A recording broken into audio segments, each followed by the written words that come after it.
Enabled? Have you enabled the Squarish? Yeah, I have already enabled. Yes.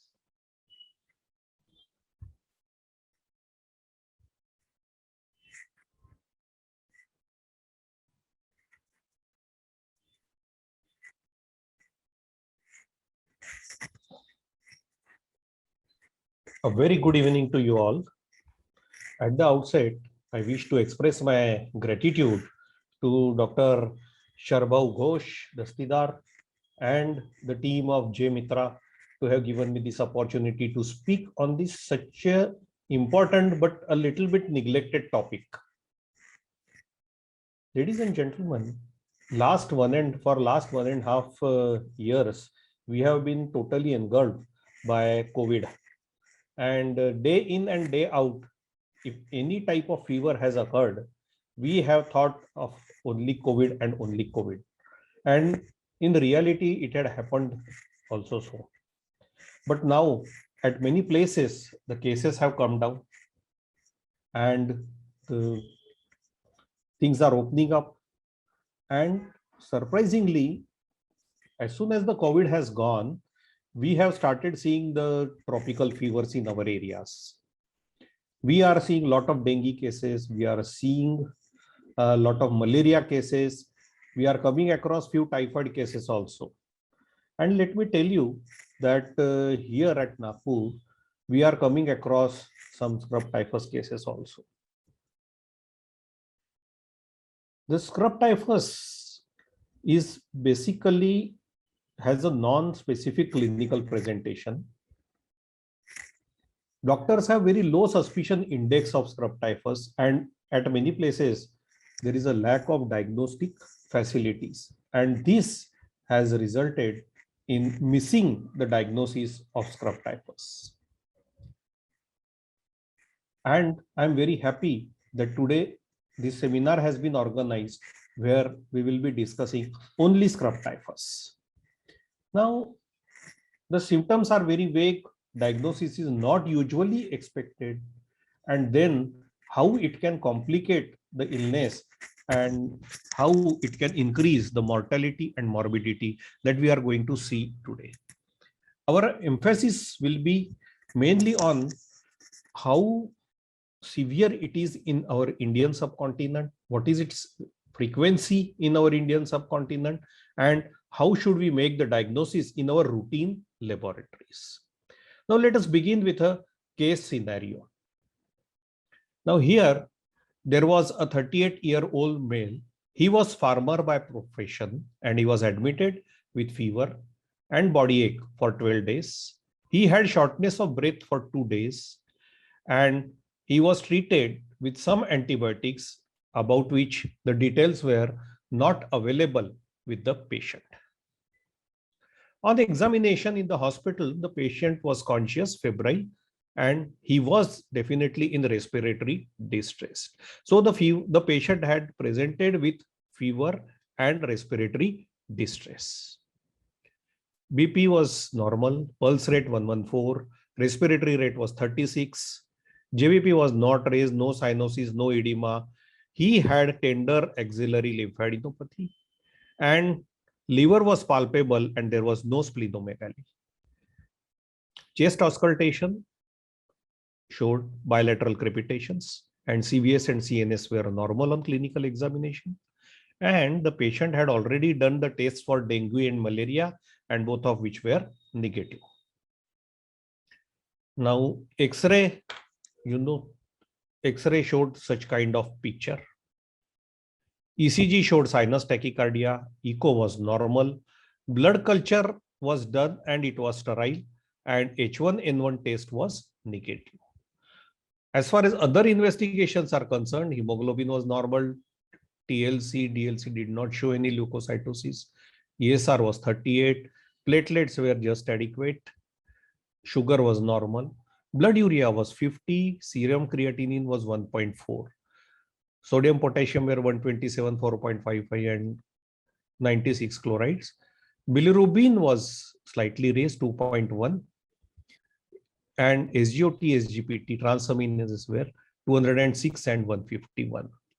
So the serum was also sent for the IgM ELISA for scrub typhus, and it turned out to be a case of scrub typhus.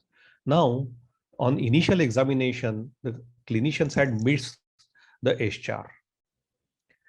On closer examination, they again did the close examination of whole body of the patient, and on closer examination, they found an SCHAR in the right axilla on the back side.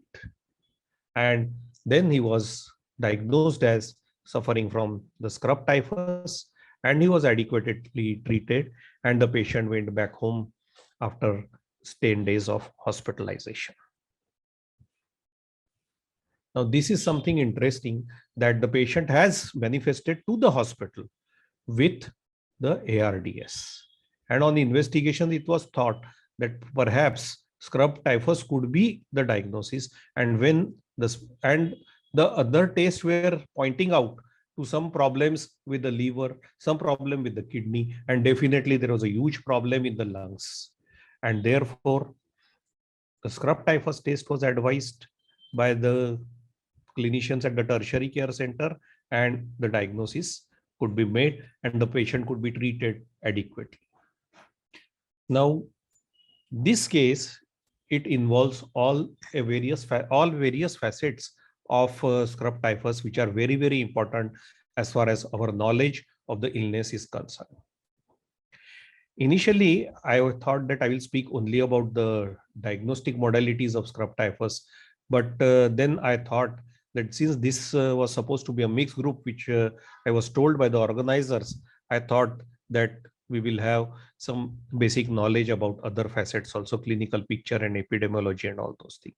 So now we move ahead with the scrub typhus. Now, scrub typhus is basically a rickettsial disease. And the rickettsia is basically a group of organisms which have different characteristics, but they have got a similar type of mode of transmission, and they do not grow. The organisms that are these are all bacteria, but they do not grow on the artificial media.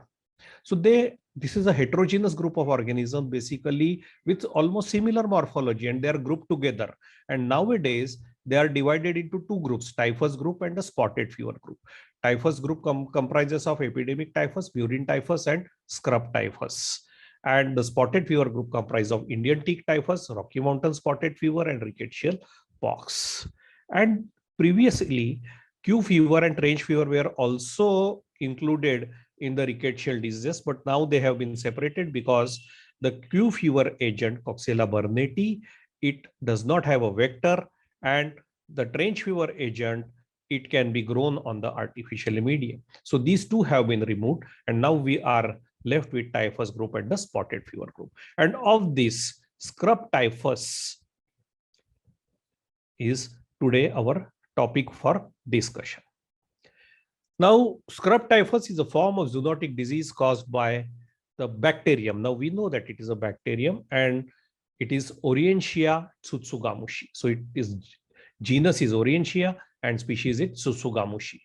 It was first described, the illness was first described way back in China in 318 AD, but the causative organism was first isolated in Japan in 1930. This is basically a disease of rural villages and suburban areas. The term scrub itself is used because of the vegetation that harbors the vector. Now, this vegetation, it is basically a terrain between woods and a clearing. So small shrubs, small heighted plants and the grasslands, they harbor the vector, and therefore the term scrub typhus was coined for this disease. However, we have to remember that in certain endemic areas where the scrub typhus is found, they are sandy, semi-arid and mountain deserts. The illness ranges in the tropical and temperate climates and up to the height of 3,200 meters from the mean sea level. The scrub typhus is often acquired during occupational or agricultural exposure. And remember, it is one of the most undiagnosed, underreported febrile illness which requires hospitalization.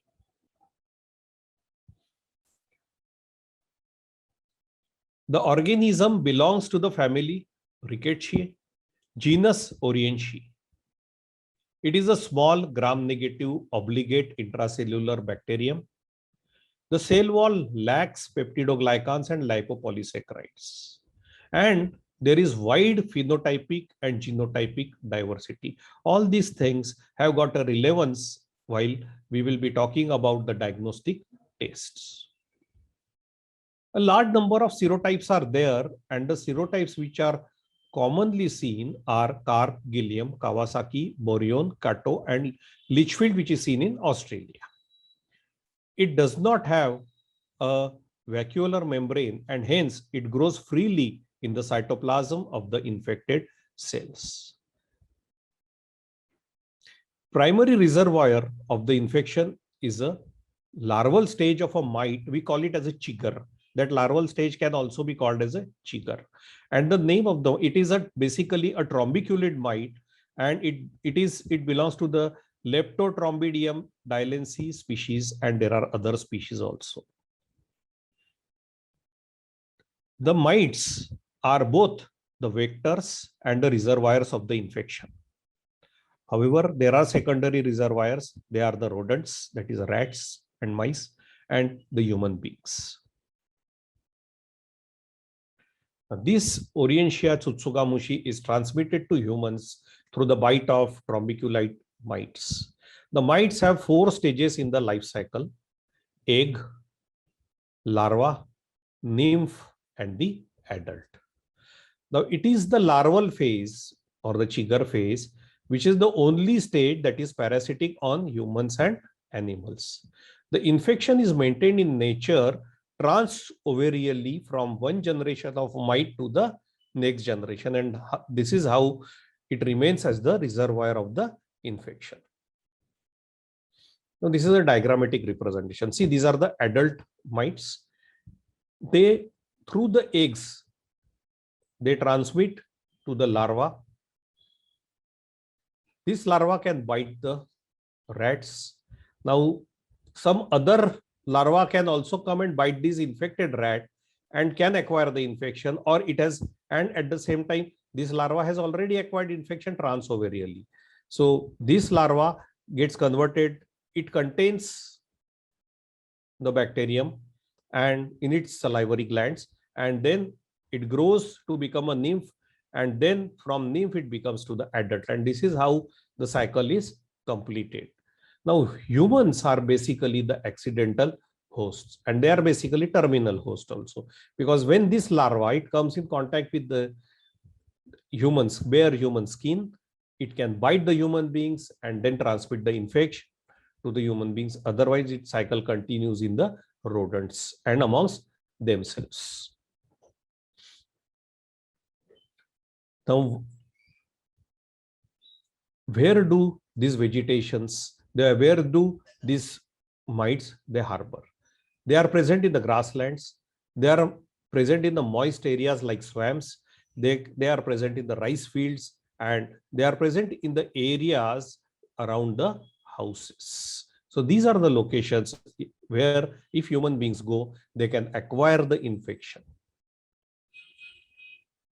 Now, if we look at the geographical distribution of scrub typhus, you can see that it has got somewhat peculiar distribution. It is seen in mostly in Southeast Asia, India, Thailand, Korea, then China, Indonesia. Then it can be seen way down up to Australia, way northeast, Russia, Pacific Islands, and Japan on the east side. And if we want to assess the prevalence of the disease, there have been only few seroprevalence studies, and they have reported the frequency ranging from 9.3% to 27.9% of all the febrile illness. So the frequency appears to be quite high. And interestingly, you can see here that if the disease is untreated, then mortality may go up to 30%, which is quite high. And therefore, the distribution of the scrub typhus is in a sort of a triangular fashion, and therefore it is called as Tsutsugamushi triangle. And it is the area of over 8 million square kilometers, with Russia in the northeast part, Pakistan in the west, Australia in the south, and Japan in the east. So this is what is called as Tsutsugamushi triangle. And in this area, it is endemic. Endemic means constantly the cases are coming in this area. Now, if we see the epidemiology in the endemic countries, in various countries, the peak season varies. Now, China peak season, June and July, Japan, November and May, South Korea, October and November, Thailand, August and October, Taiwan between May and April and October and November. Age group also varies slightly, 50 to 60, 51 to 75, 60 to 79 and all that. Gender ratio is equal in few countries, whereas more females are affected in one or two countries. As far as India is concerned, scrub typhus is definitely an underdiagnosed disease. The cases are present from all over the country. However, a lot of prevalence is reported from Jammu and Kashmir, Haryana, Madhya Pradesh, Maharashtra, then Kerala, Karnataka, and Tamil Nadu. The peak season in India is from August to November, and the cases have been reported mostly from the rural areas, but nowadays gradually the cases are being reported from semi-urban and urban areas also. Now, the literature says that few outbreaks have also occurred in our country. The first outbreak in 2006, there is one report of outbreak in Himachal Pradesh. Second outbreak in Vellore. Then in 2013 in South India. Again in 2015, there is a study from South India, North India and Northeast India of 263 cases. Then in 2016 in North India, 228 cases, and in 2018 in Kerala, 8 samples. And you can see here that initially there were different strains, but gradually we have now carp-like strain and catto-like strain. Few boryong strains have also been reported. Now we will see in the latter part that what these strains are and where they are found. But in India, outbreaks have been reported, but these are very, considering the population and the prevalence of various diseases, especially the tropical fevers, these studies are very few. Now we have talked about different serotypes of the Tsutsugamushi. Now we have to understand that more than 30 serotypes of Orientia are reported from throughout the world. And there is a huge genetic diversity in 56 kilodalton type specific antigen, 56 KDA TSA we call it. And the most common types are carp, catto, gillium, boryong, and Kawasaki. And most Indian studies have reported carp-like followed by Kawasaki-like, and catto-like in the northeast, and few boryong strains have also been reported from our country. So in other words, in our country, we have all the commonly found strains of Orientia Tsutsugamushi.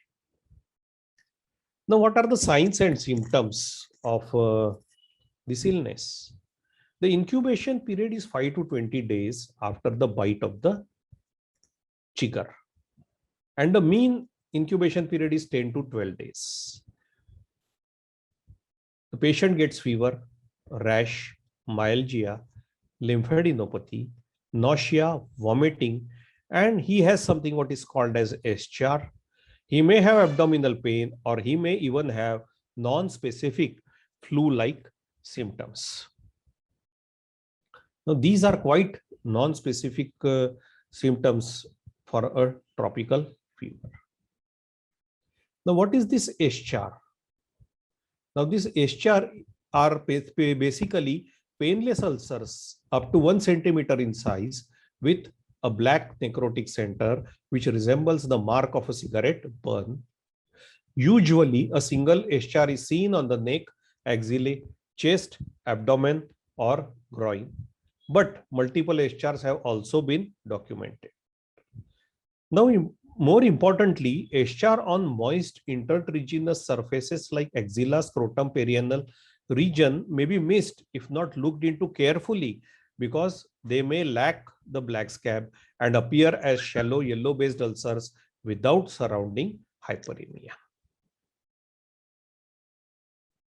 And therefore, we have many diseases in the differential diagnosis of scrub typhus. The differential diagnosis will include of course, typhus fever.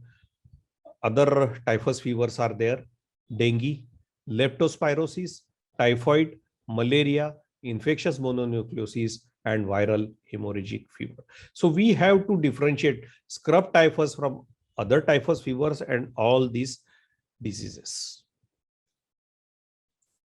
Now, why should we worry about the scrub typhus? Now, if left untreated scrub typhus, then more virulent strains of Orientia tsutsugamushi can cause complications in almost all the parts of the body. See, basically, these organisms, they will enter through the bloodstream and they will invade the endothelium of the blood vessels, and there they will keep on multiplying and they will release a lot of cytokines, and they also increase the proliferation of polymorphs and macrophages into at the site, and this will lead to vasculitis and microinfarcts in various organs and places. And therefore, it has got the potential to cause a large number of complications. In the respiratory system, they can cause interstitial pneumonitis and overwhelming pneumonia with acute respiratory distress syndrome, as we have seen in our case. They can cause toxic myocarditis. They can cause thrombocytopenia, pancytopenia, or the patient may come to you with DIC. The patient can have meningitis, encephalitis, or cochlear component of 8th nerve involvement, or they may suffer from transverse myelitis. The patient can have acute hepatic failure, acute renal failure. More severe cases can even land up in the multi-organ failure, GI bleeding, para-aortic and portahepatic and the splenic hilar lymphadenopathy, and even death can occur in up to 30% of the patients if all these things, they are not managed properly and the illness is not specifically treated. Now, if we have to make the diagnosis, we have to take into account that it is a disease of rural and suburban areas. So the residence of and the occupation of the person coming to you, the patient coming to you, becomes very important.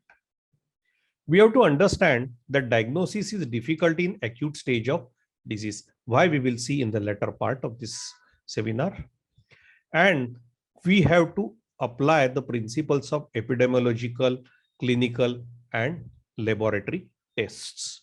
So taking into consideration all these things, we have to think of the possibility of this illness and then go for the diagnostic tests. And now, how we have to approach? We need to find out the exposure to the vector and the animal reservoir. We can get the history of travel to the endemic region. While doing the clinical examination, we must look for the presence of eschar and rash on the body of the patient. However, we have to understand that presence of eschar in Indian and other Asian populations varies from 7 to 97%. There are variable reports of detection of eschar in the patients of scrub typhus. And by and large, most of the studies, they are reporting the presence of eschar in only 35 to 50% of the patients of the scrub typhus. And therefore, although if we see the SCHR, diagnosis becomes easy. But if the SCHR is absent, we may not always rule out the illness due to scrub typhus. Then there are certain laboratory parameters like low WBC count, thrombocytopenia, and elevated transaminase. They indicate to you that it is likely to be scrub typhus, but definitive diagnosis has to be made by specific test. We have two types of methods for definitive diagnosis. One is the direct methods and indirect methods, about which we will be seeing in little bit of more details. Blood counts, you can get normal blood count, WBC counts, or you can get leukocytosis. Thrombocytopenia may occur in some patients. You may get elevated transaminase in 75 to 95% patients, and hypoalbuminemia can also occur in about half the cases. At the same time, hyperbilirubinemia is also not uncommon. So you can also encounter hyperbilirubinemia. Creatine may be elevated in severe cases. Chest X-ray may reveal pneumonitis, pleural effusion, or bilateral infiltrates. And ultrasonography of the abdomen may show you the enlargement of the liver or spleen. Now, as far as the specific tests are concerned, we have the direct diagnostic test and the indirect diagnostic test. Direct means we directly demonstrate the presence of pathogen by either microscopy or culture or by molecular methods. So here we can do isolation of the organism by cultures, and we can do the PCR test, polymerase chain reaction. Well, now due to COVID, everybody knows about these tests. This PCR can be done in blood, Buffy coat, and SCHR. Then there are indirect methods of diagnosis. The first one is the immunofluorescence for antigen detection. So this is a direct immunofluorescence. There have been few reports in 80s and 90s where they have used immunofluorescence. But again, somehow these tests, they did not become very popular. And nowadays, most of the laboratories, they do not use immunofluorescence tests for direct antigen detection. And therefore, the diagnosis, indirect diagnosis, relies upon the serological test for detection of antibodies and various tests, that Weil-Felix test, indirect immunofluorescence test for detection of antibodies, immunoperoxidase test, ELISAs test, and then rapid diagnostic reagent strips are there. We call them as immunochromatographic tests. So these are the various tests which are available to us. Now let us see which tests and which tests are there and where we can use them. Direct culture can be done, but it cannot be done on the artificial media. So you have to inoculate it in the either in the embryonated chicken egg in the yolk sac, or we have to use various cell lines. L929, HeLa, BHK21, and Vero cell lines are popular cell lines where the yield of this blood culture is quite good. And one important aspect that we must understand, that this is highly infectious organism, and therefore BSL 3 laboratories are required. That is biological safety level 3 laboratories are required. Advantages of the culture, that the specificity will be very high naturally because you are directly cultivating the organism. Plus, whenever the number of organisms are very less in the blood, what we can do, we can culture the blood in the cell lines, and then we confirm the diagnosis by doing PCR on that culture. So it improves the sensitivity of the diagnosis. So this is a combined method, blood culture plus PCR.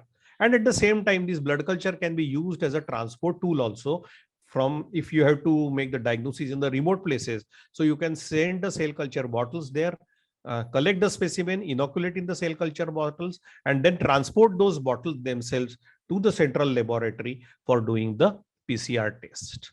So that in that way, we can use these blood cultures for transportation also. Of course, it has a disadvantage that the growth rate is definitely slow. needs expertise to handle the cell cultures and tissue cultures. Handling of tissue cultures is not possible in the routine diagnostic laboratory. And again, biosafety level 3 laboratories, again, there are not many, and again, difficult to have in the peripheral laboratories. So this culture is done in the reference laboratories only. Now we come to the PCR based methods. Now these PCR based methods, they use the genetic markers of 56 kDa TSA, 16S ribosomal RNA, 47 kDa HTRA and GROEL genes. The test can be performed on the material from the HCHR, whole blood, Buffy cord, and the blood clots. The studies have shown that there is higher recovery from HCHR than blood. And the results with PCR are best within first week for the blood samples because of the presence of the rickettsemia during the first week of the illness. There are many types of PCR, and the most basic one is the conventional PCR.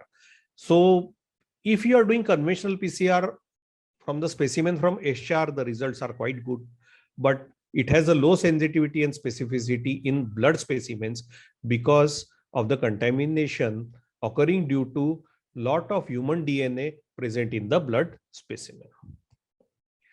Then nested PCR, it has a better sensitivity and specificity than the conventional mono PCR.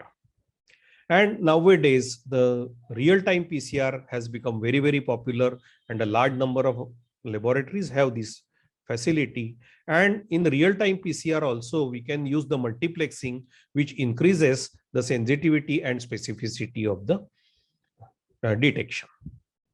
Then there are LAMP tests, which is a very simple test, loop-mediated isothermal amplification. So it is a version of the amplification of the DNA without using the thermal cycler. And then there are surface enhanced Raman scattering based lateral flow assay. So it is one of the modified systems which is being tried nowadays, but yet to gain the popularity for the routine diagnostic purposes. The advantages of PCR based methods are high sensitivity and high specificity, very rapid, that is short response time, and they have got high accuracy. However, the tests are more positive in blood specimen in the first week of illness. You may get false negative test in patients on previous antibiotics, and you may also get negative test because of the higher genetic diversity in the organism, and it will be targeting a very specific gene. So there is a possibility that you may get false negative results. Plus, there is definitely unavailability of resources in the remote areas. The test needs technical expertise, and at least as on date, the PCR tests are more expensive than other tests. So we have to rely upon the indirect tests. Indirect detection of antigen, not very popular and not being used more or less. So we have to rely upon the serological tests. They do have limitations. Serological tests are more reliable when the titers show 4-fold rise in antibody titers of the paired sample. Now, in scrub typhus, the paired sample has to be taken after 10 to 14 days. So again, lot of time gap is there. In non-endemic areas, the diagnosis can be made from a single sample. However, the cutoff values used are identical irrespective of whether scrub typhus is endemic or non-endemic in that particular region. So we have to understand that ideally we have to show 4-fold rise in the antibody titer. You can make the diagnosis from the single sample in the areas where the disease is not endemic. And the difference between endemic and non-endemic we have to understand. In the endemic area, you are bound to get some antibody levels in the healthy population. And in non-endemic areas, these levels are not found. So therefore, even if in non-endemic area, even if you find the antibodies in the low titers, it indicates that this is a fresh infection. But this is not so in the endemic areas because the individual may have the subclinical infection or previous infection, and that's why he might be showing the antibody presence. Interestingly, cutoff values are not different in endemic and non-endemic regions. Now, most of the commercial assays in serological tests, they use the wholesale proteins of carp, Cato, and Gilliam. These are the commonest strains which are prevalent in these areas, and therefore these three are used, or their recombinant proteins such as 56 kDa TSA, 47 kDa HTRA, and 22 kDa scrub typhus antigen proteins, as well as cell surface proteins like SCA-A and SCSC. So these different combinations of these different antigens, they are used for the detection of antibodies in various tests. Now we have seen that Whale Felix was the first test which was listed in our list. Now, interestingly, this is a very old test, and this is an agglutination test. It is probably the most widely used test in the world because of its simplicity and very easy availability of antigen. So why I am saying that there is a very easy availability of antigen? Because it uses the antigens of another bacteria to detect antibodies of Orientia. So this test uses the antigens of Proteus vulgaris, OX19 and OX2 antigens, and OXK antigen of Proteus mirabilis. So here we are using the antigens of Proteus to detect antibody against Orientia, Tsutsugamushi, and other rickettsial illnesses. As far as scrub typhus is concerned, it shows the positive reaction with OXK antigens, and the antibody titer of more than 1:80 is to be considered as possible infection. And this Whale Felix test, it detects IgM type of antibodies. So this Whale Felix test is very easy to perform. It is definitely rapid in culture, but not that rapid as compared to other serological tests, and it is very economical.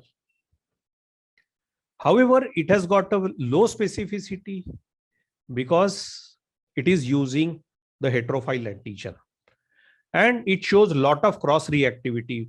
Why? Because we are using the Proteus antigens, and we get the unreliable results also, because even if the individual suffers from urinary tract infection due to Proteus, he may show the result as positive. So specificity definitely comes down dramatically. Then there is the immunofluorescence assay. This is basically the reference serological method for diagnosis. It is a gold standard. Cost and requirement of technical expertise limits its wide use. It simultaneously detects antibodies to number of rickettsial antigens with the same drop of serum. It allows the detection of IgM, IgG, or both. And due to its complexity, and we require the fluorescent microscope, trained person, and precision in doing the immunofluorescence technique, it is generally recommended for research purpose and the areas where it is non-endemic. Advantage is definitely, it's a gold standard, means it has to have high sensitivity and high specificity. However, we require paired sample to establish final diagnosis. There is no accurate cutoff value for a single sample. Throughout the world, they could not come together to a consensus for a cutoff value for a single sample, and it requires sophisticated instrument and facility. Now, this immunoperoxidase assay is nothing but the modification of immunofluorescence, where the fluorescent dye is replaced by peroxidase enzyme, and after using some substrate, we can just observe the change in the color by using a simple bright field microscope instead of fluorescent microscope. So this technique is less expensive as compared to immunofluorescence, and it obliterates the use of fluorescent microscope. Then we come to ELISA for IgM and IgG.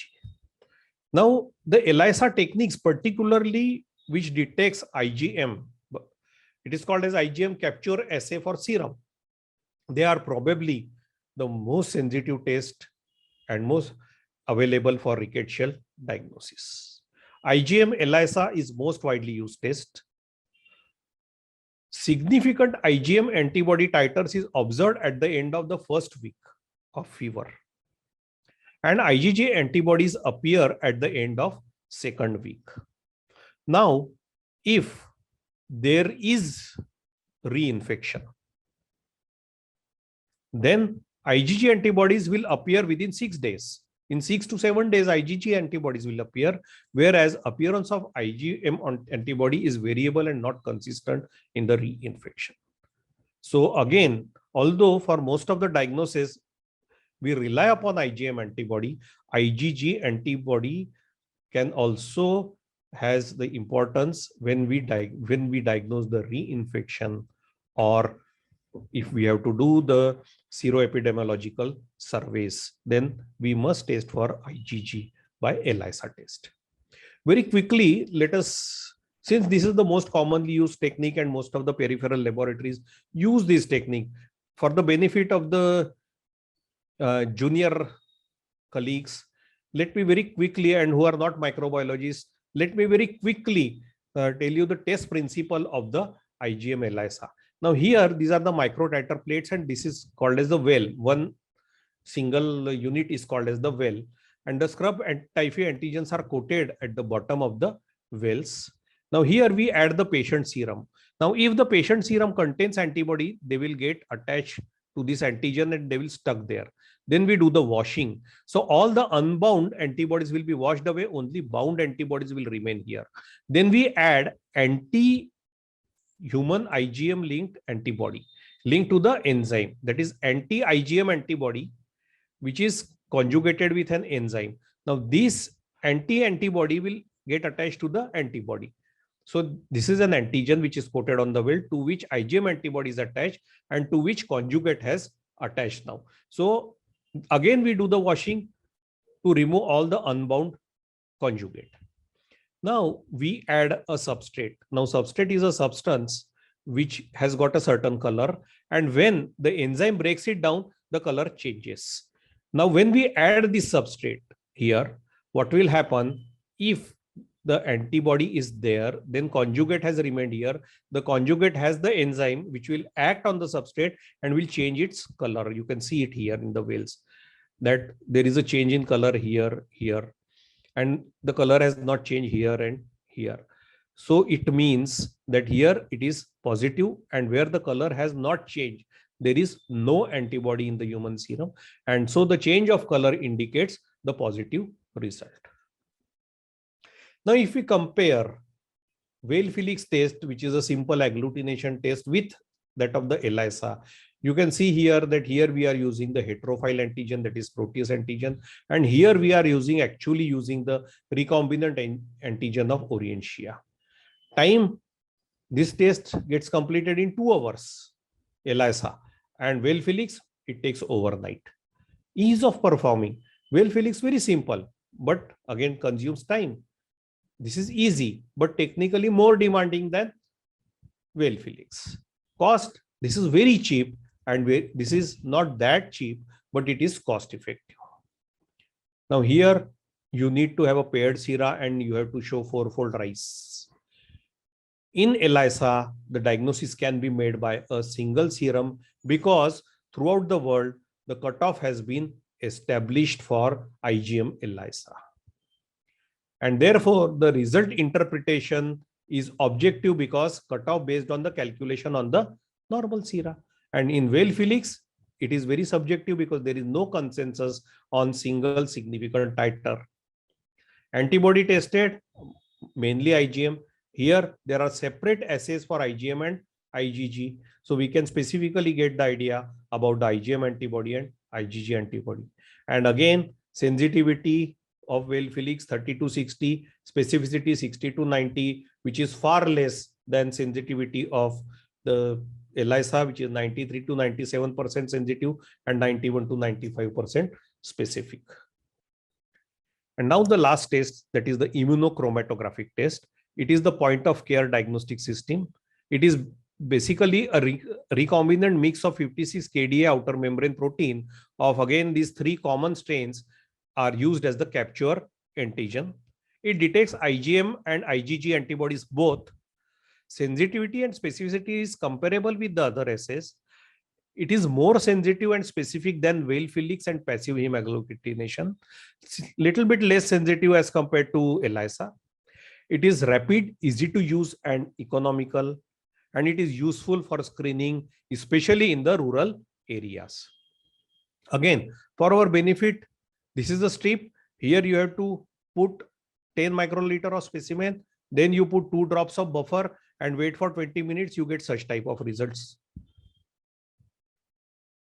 You can see here, line with control, no line with M or G, so the test is negative. Line with control, test with M and G, both IgM and IgG are detected. Line with control, line with IgM, IgM detected. Control and G positive, it is positive for IgG. Now, if you don't get line with control, if you don't get light with control with or without lines with M and G, your test is definitely invalid. And in such cases, you must repeat the test using the new strip or new batch of the reagents. Kannan et al., they have in 2020, they have compared a large number of methods, that is real-time PCR, conventional PCR, LAMP assay, immunofluorescence, ELISA, and some commercial test and Weil-Felix test. And we find here that naturally real-time PCR has got a very high sensitivity and specificity. And as compared to this commercial kits also have got the sensitivity and specificity of around 90%, whereas this Weil-Felix test has got very low sensitivity and as compared to others, little bit less specificity also. We can do the histopathology of SCHAR, but it gives us some non-specific information only. It shows dermal vasculitis with perivascular infiltrates that consist mostly of lymphocytes and macrophages. So definitive diagnosis cannot be done. Now, when we have to make the diagnosis, we have to label the patient as suspected case, clinical case. So if the patient comes to you with acute undifferentiated febrile illness of 5 days or more with or without SCHAR, we suspect rickettsial infection. Now, if the SCHAR is present and there is a fever of less than 5 days duration, it should also be considered as a scrub typhus. And the patient can have the other presenting features like headache and rash, lymphadenopathy, multiple organ involvement like liver, lung, and kidney involvements if the patient comes a little bit late to you. What we call is a probable case. When you have a suspected clinical case and you have the titers of 1:80 or above in the Weil-Felix test. For scrub typhus, it has to be only OXK. And for other rickettsial infections, it has to be OX2 and OX90. And or optical density of more than 0.5 for IgM by ELISA. The OD value should be above 0.5 for IgM by ELISA. This is the consensus that has been reached. What we call is a confirmed case, a rickettsial DNA detection in SCHAR samples or whole blood by PCR, or rising antibody titers on acute and convalescent sera detected by indirect immunofluorescence assay or indirect immunoperoxidase assay. Management, very quickly, we will see drug of choice, doxycycline. Alternatives to doxycycline, azithromycin and chloramphenicol. In children and pregnant women, recommended drug is azithromycin. And when we suspect the drug-resistant serotypes, then we can combine azithromycin with rifampicin or doxycycline with rifampicin for the treatment. Prevention is always better than cure. We all know it very well. So the best thing is to avoid mite-human contact. So avoid going to the mite-infested areas, wear protective clothing, or if you are going there, you can impregnate clothes with miticidal chemicals, or on your exposed skin surfaces, you can apply mite repellents. Last thing that you do for mites is eliminate mites by use of the pesticides. We can take chemoprophylaxis by taking 200 milligram of doxycycline once a week, which is quite effective. It should be considered for non-immunized people sent to work in endemic areas and in high-risk travel areas. And as far as vaccine is concerned, there is no effective vaccine for scrub typhus. So that option is not open for us. And take-home message, let us remember that scrub typhus is a re-emerging disease in India. It is an important cause of community-acquired undifferentiated febrile illness in India. It has to be considered in the differential diagnosis of sepsis and multi-organ dysfunction syndromes. Failure of early diagnosis is associated with significant mortality and morbidity and also leads to expensive PO workup.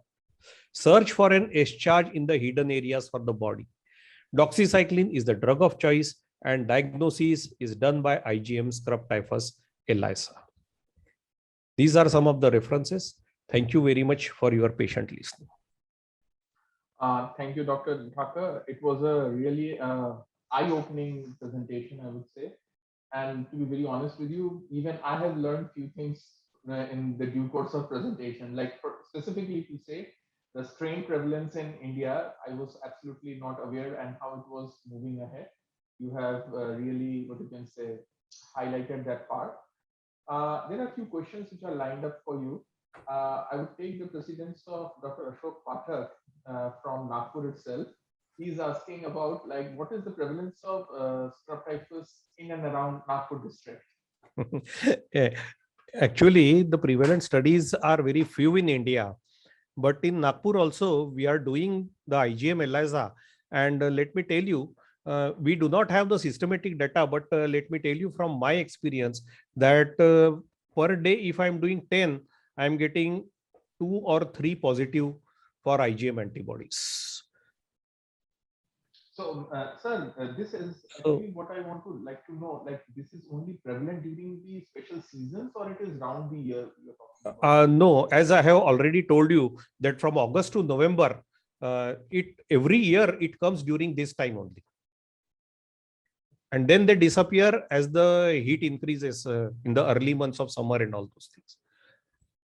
So quickly then, there is a possibility that like you have also mentioned about the specific and non-specific symptoms, and I presume like most of the symptoms are camouflaging with other diseases also, and that is probably the biggest predicament which the doctors are also facing.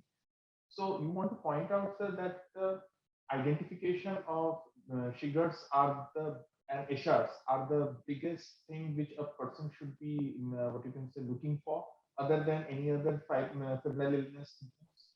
See, now what happens that if you are able to find the HR on the body of the patient, you are asking me that only, no? Exactly, sir.